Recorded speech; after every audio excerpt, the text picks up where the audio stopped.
un an des Jeux Olympiques de Paris 2024. Cette année, la semaine olympique et paralympique a forcément une résonance particulière. Elle devrait plus que jamais susciter l'engouement. Elle se tiendra du 3 au 8 avril prochain et se prépare en ce moment même. Pour en parler, à mes côtés, Pierre Ouin, bonjour. Bonjour. Vous êtes ancien champion olympique d'aviron 2016, désormais collaborateur de cette semaine olympique. L'idée, c'est de faire découvrir les disciplines olympiques et surtout paralympiques, puisque cette année, le thème, ce sera l'inclusion. Tout à fait, oui, c'est l'un des objectifs poursuivis par Paris 2024 sur cette SOP, cette semaine olympique et paralympique. C'est bien de faire découvrir notamment certaines disciplines et puis aussi d'inculquer particulièrement la notion aussi d'inclusion. Donc cette année, l'année dernière, on avait le thème de la santé. Aujourd'hui, ce sera en tout cas cette année le thème de l'inclusion.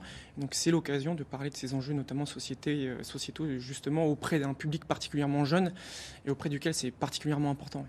Cette semaine olympique et paralympique, c'est quoi? Ce sont des ateliers, des rencontres avec des sportifs, des athlètes?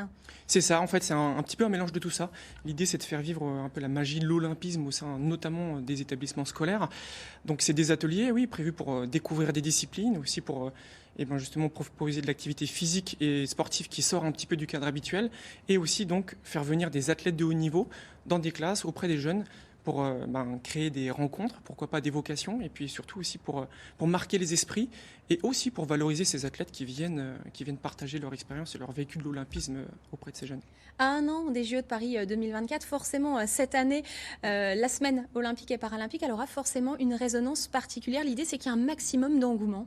C'est ça, oui, voilà. En fait, on constate que depuis la première semaine olympique et paralympique en 2017, il y a un engouement qui est véritablement grandissant. Donc oui, en effet, cette année, on attend encore plus de porteurs de projets et il y en aura encore certainement plus l'année des Jeux olympiques.